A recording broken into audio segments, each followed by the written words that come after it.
Hi everyone and welcome to today's Daily Booster for Biology.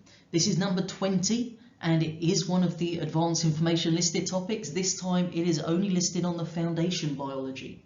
But do remember that lovely little line they included that there is no content that will not be assessed on the papers. So higher tier, it still could be important for us.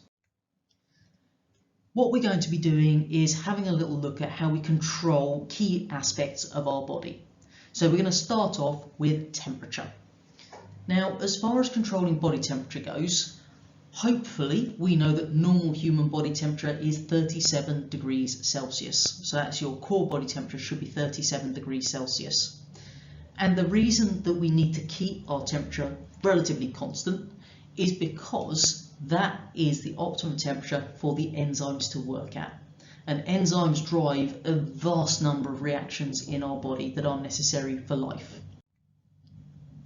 So why do we care if we get too cold?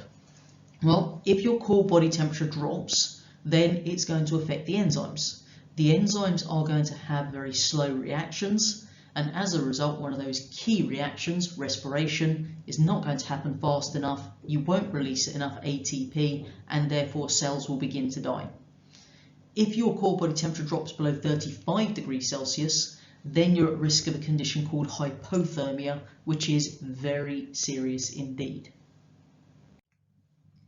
If we get too hot, also a problem, because if your core body temperature goes above 40 to 42 degrees Celsius, that's when your enzymes could denature, and as a result, reactions would not be able to occur.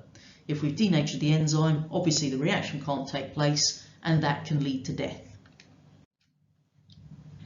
So how do we know what temperature we are at any given time? We've got receptors. So receptor cells in the skin are monitoring the external temperature, and internal receptor cells monitor the temperature of your blood. So we're getting information about external temperature and your blood temperature. All of that information from those receptors is being sent to the thermoregulatory center in your brain, and if we're sensing that the temperature isn't as it should be, then the brain is going to communicate to the effectors to bring the temperature back to normal.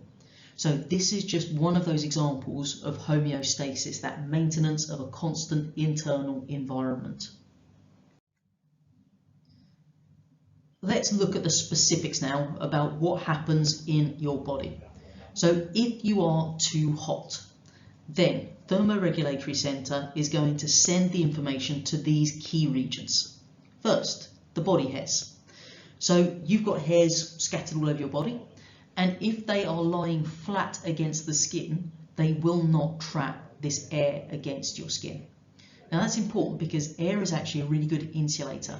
So if we're not trapping air, we don't have this insulating layer against our skin, so we will be able to radiate more heat to the surroundings. Secondly, we will start sweating. Now that's going to actually cool us down because as the water evaporates, we're transferring energy from our body to the surroundings. And thirdly, in terms of our blood vessels, we're going to experience something called vasodilation. Now vasodilation is where the capillaries near the skin are going to widen. They don't move closer to the skin, it's very much that they just widen. Now that means there's a greater volume of blood flowing through those capillaries, so more heat is being transferred to the surroundings via radiation. Kind of question to watch out for here.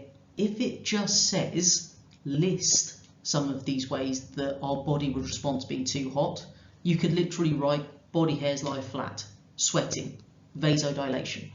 Fine. If it says explain, then you'd need to say sweating means that you are going to transfer heat energy from your body to the surroundings as the water evaporates. So explain means you've got to give the kind of how this works. You can't just say sweating, that won't get you the mark.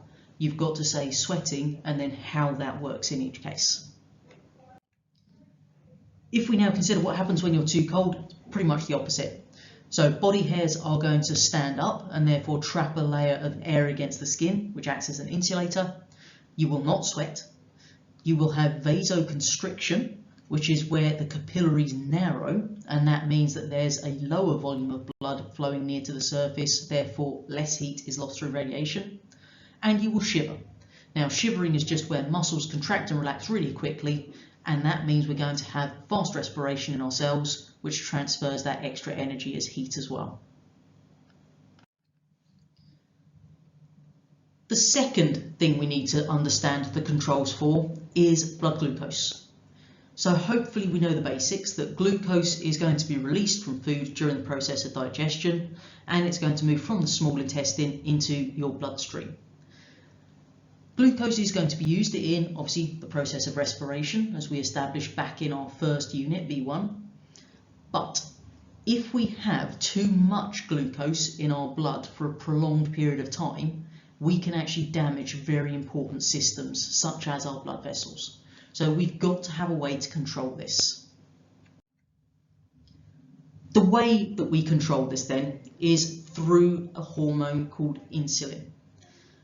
Now, if your pancreas detects that the blood sugar levels are too high, then it's going to release insulin, which is a hormone.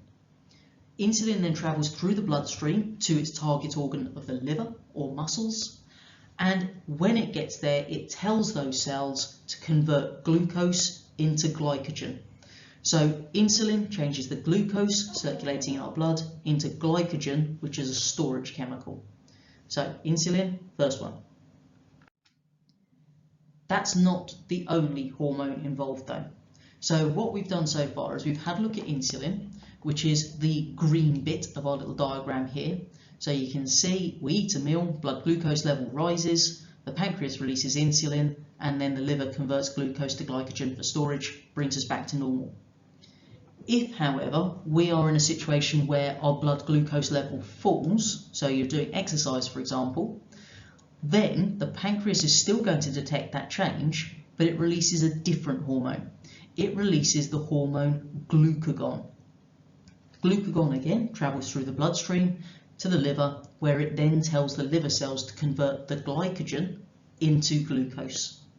So we need to be careful here because we've got a lot of glue words which all get mixed up way too much on these questions. So glucose, the stuff that's circulating in the blood that we need to control. Glycogen, the storage of glucose.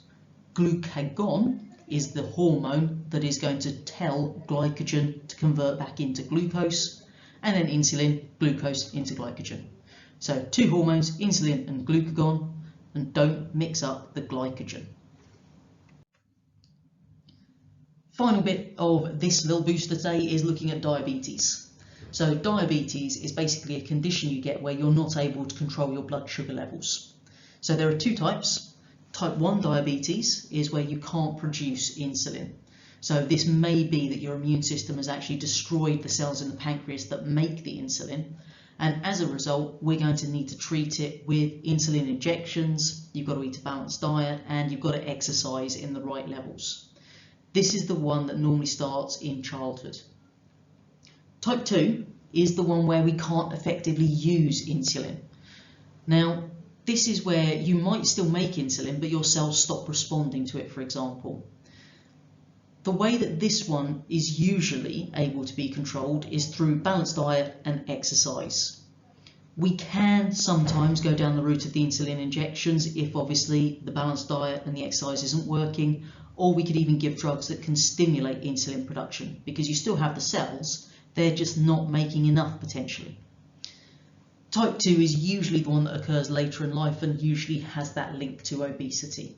So obviously that ties us in very nicely with some of our later work that we'll come on to for paper 2, looking at the importance of obviously your lifestyle choices, exercising, eating that healthy diet, not using a load of sort of sugar as your go-to means of feeding yourself.